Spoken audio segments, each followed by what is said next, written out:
What's up guys, Justin Giovanni here, and welcome to Lily Lake.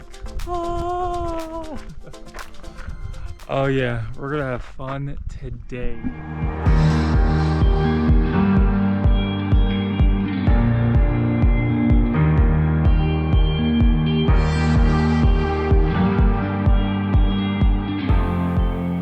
This is actually part of Rocky Mountain National Park here in Colorado.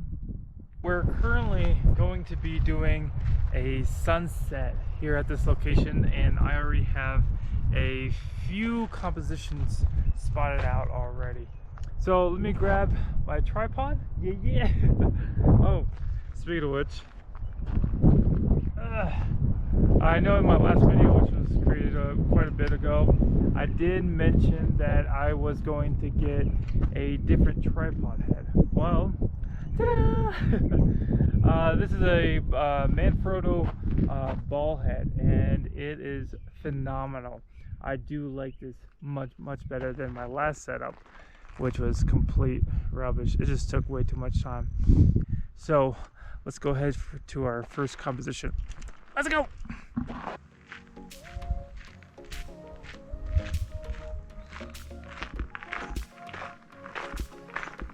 So check out this next location. Gonna be down here. Oh yeah. So I'm actually waiting for the peaks of these mountains to be exposed by the sun when the clouds clear up enough just to expose the peak of the mountain, as they are doing right now. Oh man, that's so pretty. So I'm getting like this shot right here. So my background are these mountains, waiting for the tip of those mountains to be exposed by the sun with the breakage in the clouds, while the bottom half is actually still a little bit darker because of those clouds. So that's my background. My foreground are these Colorado wildflowers. I forgot the name of them, but they are the state flowers, which I will put the name down below here somewhere. But yeah, these things are excellent foreground, and I've been wanting to do something with these flowers for the longest time, but they only appear during springtime. And then what I'm doing, I'm going to be hand holding my camera. And I'm going to be leaning against right here to actually get really close to the foreground of these flowers, so they pop out much better than that mountain. Oh yeah, you guys, it's happening right now. All right, so I gotta kind of lean over and get really close to this. Yes, put my focus on the flowers. Move my arm just a bit. Oh my gosh, you guys. Focus on the closest flower. Oh, that's so pretty. That's so pretty. So I also noticed that I've got these flowers in my foreground, and then I have a little bit of yellow flowers, kind of like middle ground, and then the mountains in the background. Oh, dude, it is freaking amazing. Man, it looks so good.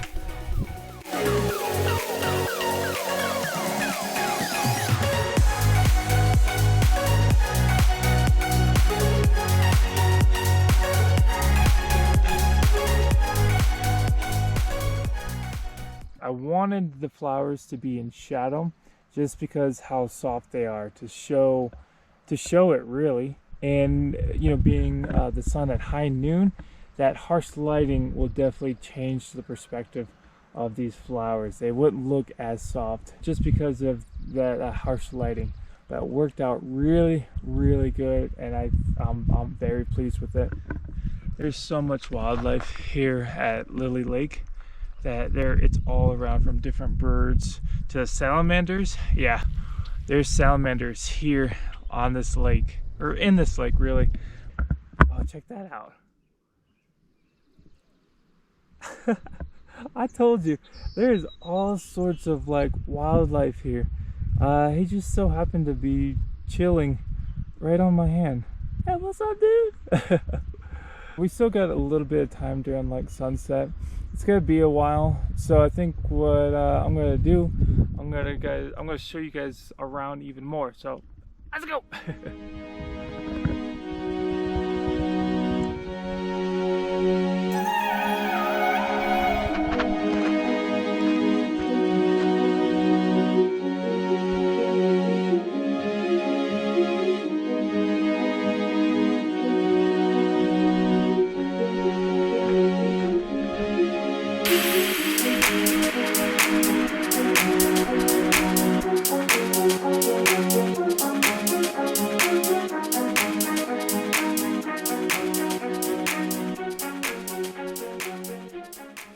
This is my composition.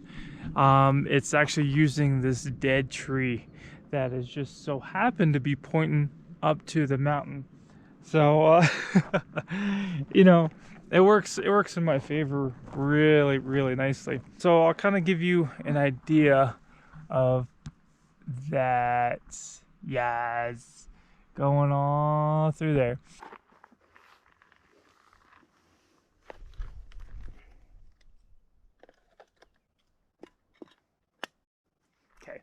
Let's go. Look at that nice little seat right here. I don't mind if I do. So let me tell you about my camera settings. My shutter is at 3/20th of a second. My aperture is at f8 and my ISO is 200. That settings is exposed for the sky and the mountains that's lit up by the sun. My foreground is going to be a little bit dark, because I don't have a filter to balance the two. But I'm exposing for the sky because I don't want to blow out the sky. It's easier to bring up shadows rather than bringing down highlights. I've learned many times, but trust me, it's gonna look good. I'm gonna be playing around with this quite a bit, and hopefully I get a really, really nice shot. So, let's go. Let's see. Couple. Nah, so this, look, yeah, there we go. I'm gonna be hunchback. Yeah, that's looking good.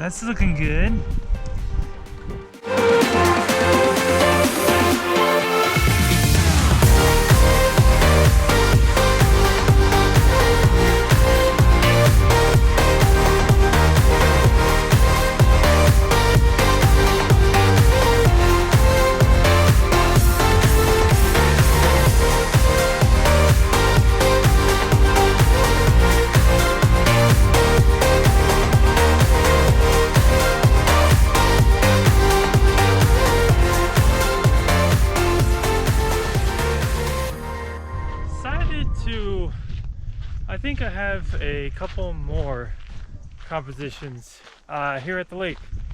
The last one, I'm gonna wait until golden hour. I actually have another composition, but it is at night. Yes, it's a Milky Way galaxy shot. I think what I'm gonna do, I'm not gonna record at night, because with this GoPro, I'm sure you're not able to see anything. Yeah, so that location, what I'll do, I'll kind of record that location during the day. It's so dark over there that you could actually see the Milky Way galaxy with your own eyes. Usually it takes about 15 to 20 minutes for your eyes to adjust to the darkness, but it's already dark up here, and the only thing that's bright enough is your headlights on your car. So there's that, and it is amazing. So can't wait to show you guys that. Let's go. So we are here at the Milky Way galaxy location. Let me break down everything for you of how I ended up getting this shot. For starters, I ended up using my PhotoPill app, which I'll show you a nice little video clip of how I was able to line everything up with the tree and the mountain in the background. In order to line everything up with it, I actually have to come out to the road a little bit more. Yeah, there's a nice little divot right here that I ended up setting my tripod up right here. And if you kind of look, I kind of, see, I kind of lined it up really nice to actually get the mountain off on the left-hand side. Because if you kind of walk towards this way, yeah, you can kind of see that the trees covering that peak of that mountain. So you're gonna have a nice sturdy tripod because of a long exposure, like a 30 seconds exposure. What I ended up using to expose the tree was a handy dandy flashlight. For this shot and how I was able to expose the tree, this flashlight has two different power settings. There's a high beam, and then there's a low beam. I ended up using the low beam because the high beam was way too powerful for this composition, and I didn't want to photo stack, you know, the two different exposures. I just wanted to get all in one shot. Using the flashlight, about 45 degrees of an angle from my tripod, probably like probably right over here past this smaller pine tree. I was right about there. So what I ended up doing was cupping the flashlight to my shirt so there was no light that was leaking out. And then when I was ready, I ended up popping it out exactly at the trunk of the tree and worked my way up like this, and then immediately brought it away and cupped it again. That way you don't see any of the light exposing into the lens when it's doing a long exposure. That'd be horrible. Here are my camera settings. My shutter was at 30th of a second. My aperture was at f2.8 and my ISO was at 1600. So those camera settings are the typical general settings to get a Milky Way galaxy. Just make sure it's on a clear night, and if it's cold, the night sky is going to be a little bit more thinner, meaning you're going to get more stars in your shot.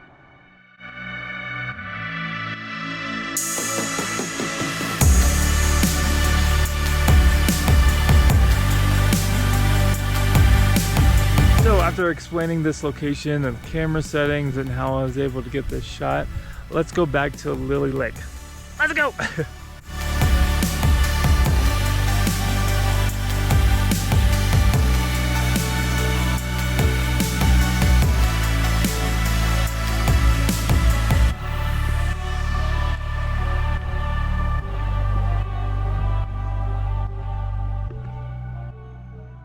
It is golden hour right now.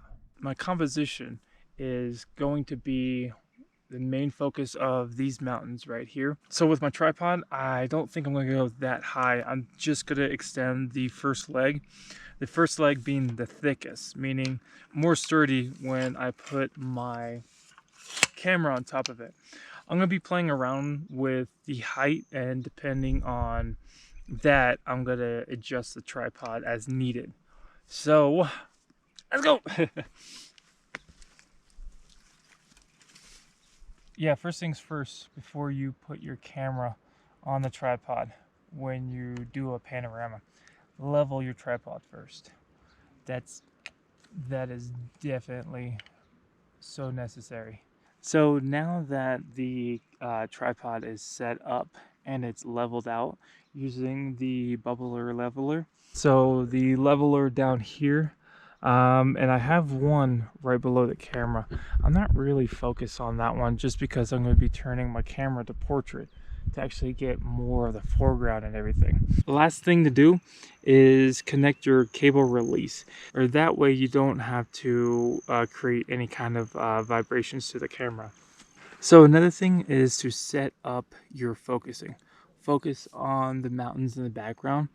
And then once you have your focus locked, turn it on the manual. That way, when you do hit your cable release, it's not going to refocus it. So my camera settings for this location, my shutter is at 30th of a second. My aperture is at f13 and my ISO is 50. So it's in the L mark. So I think what I'm going to do, I'm going to start from left to right. All right, so Yeah, hopefully that looks pretty good. Yeah. It's getting better. It is getting better. The lake is starting to calm itself down, as you guys can see. Oh my gosh. Yo. Yeah. Oh my gosh. So let's go ahead and proceed. There's one. There's two. So every time you recompose, overlap each composition.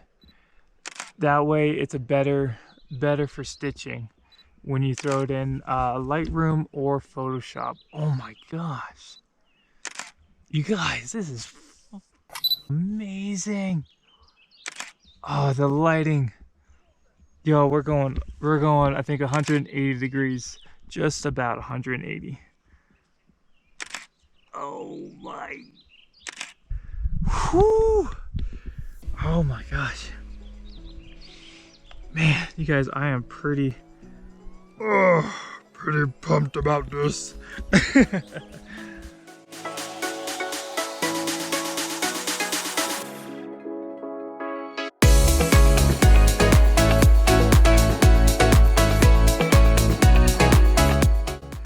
Oh, so it is perfectly exposed for the mountains, especially that mountain right there. It is much brighter than the one that's right in front of us. So a nice little trick to figure out your what your photo may look like is when you go into your photo to display it on the thing or on the screen, go ahead and rock it back and you could kind of see what the photo may look like. So hopefully it's gotta look good. All right, so that's it for the time being. I hope you enjoyed it, and if you did, you know what to do. Hit that like button. Yes. And if you want to see more of the videos that I produce, go ahead and hit that subscribe button too. Yes.